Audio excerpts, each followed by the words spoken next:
All right, Larry Krueger here from the Pig and a Pickle Krug Show with a little 49er video. Steve Smith talking about Jacob Cowing, and I thought it was really, really interesting stuff.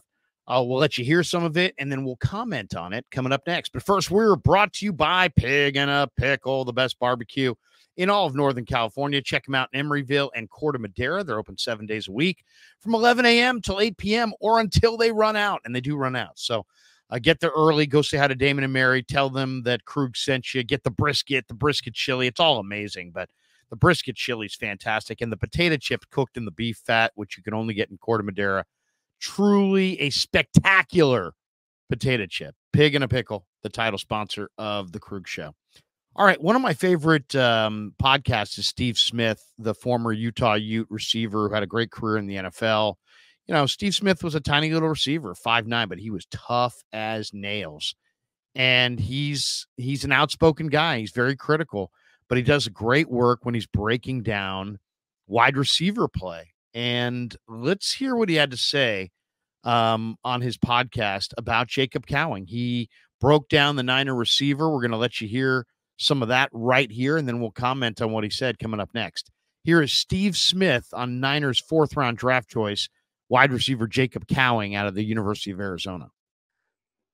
The way he sees the field and how he plays, he can add to your team because of his explosiveness with the football. I love also he's tough because he got put in some unique positions and got up after the hit. Let me jump into some film to show you why and what makes this young man so effective and electric. Here in the slot, right there next to the hash, you're just going to play it through. Little jerk route. Yay, yow! Yep. And why? Why am I playing that play? I want to just show you.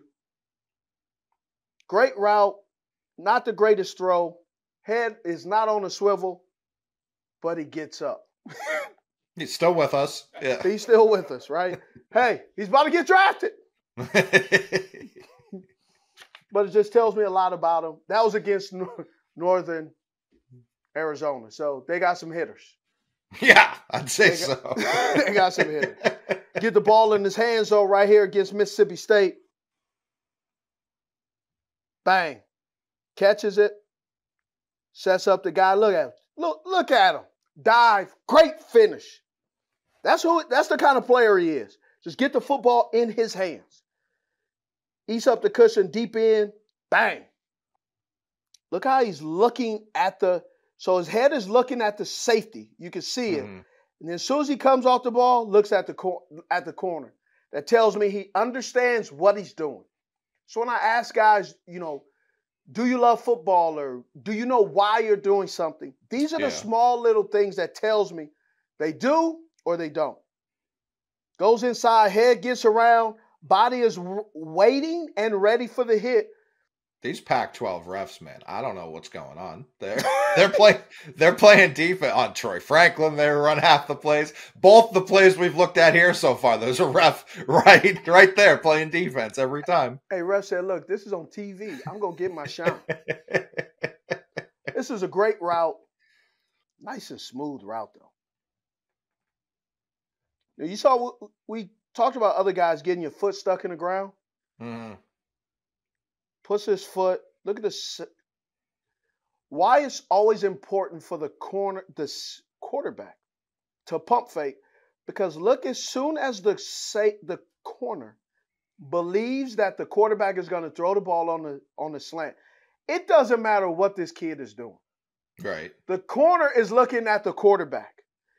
Then he puts his eyes on the receiver. But guess what? It's too late. Way too late.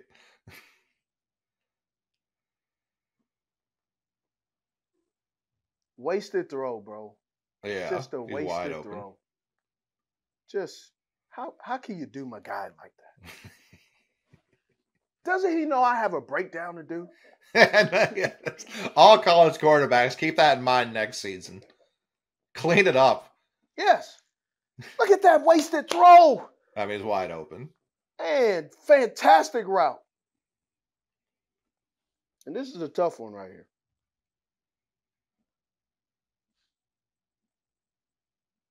And what I say by why is it so tough is because when you watch this play, you're kind of like, what's the big deal?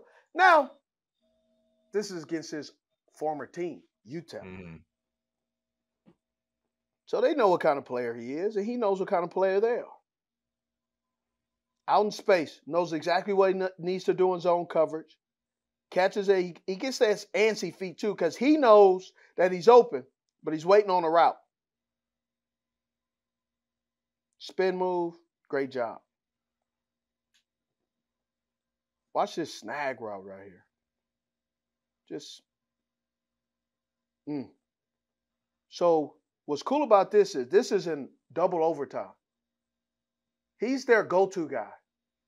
He's their number one wide receiver. When they need a play, they go to Jacob. Yeah. Catches it. So that's the tie of the game. Now, this is the win the game. This is what we call a jerk route or a snag. His goal is to attack the man that's in that designated area. He breaks down completely. That's where he has good feet, good balance. Yeah, his balance is remarkable. Sets up, ball thrown behind him. Horrible throw. I told you it was off the mark. But that's what I mean, even out of his frame. You think of shorter receivers, you know what I mean? A lot of guys might just get a hand on that, tip it up, and then it's pick, game over. He got both hands on that, and it was behind him. I don't want to just be guy talking about, guys when he's not there, but, the quarterback play for Arizona at times just was erratic. And when your quarterback play is not great, it really can slow down the growth of a receiver.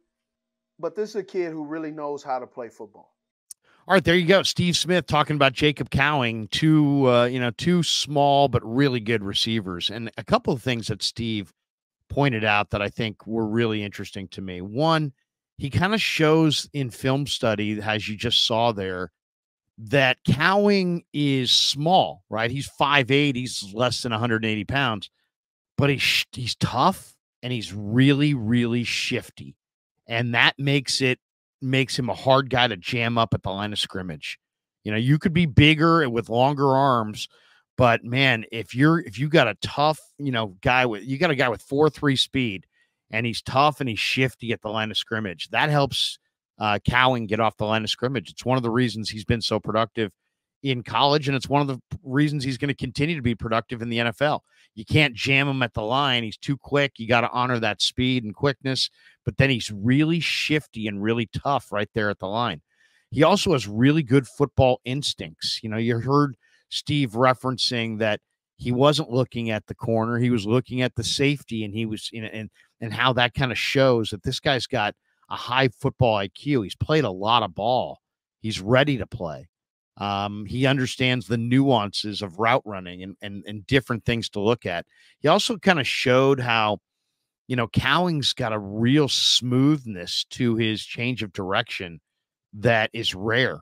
Some guys have to gather to change direction, or they have to, give you all kinds of different movements with their upper body to change their direction. This guy's very smooth.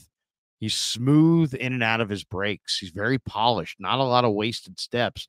Not a lot of wasted movement. You can see that. Then you heard Steve talk about how this receiver's so dependable. And if you watched him at Arizona, if you watched him at UTEP, they depended on this guy. They leaned on him.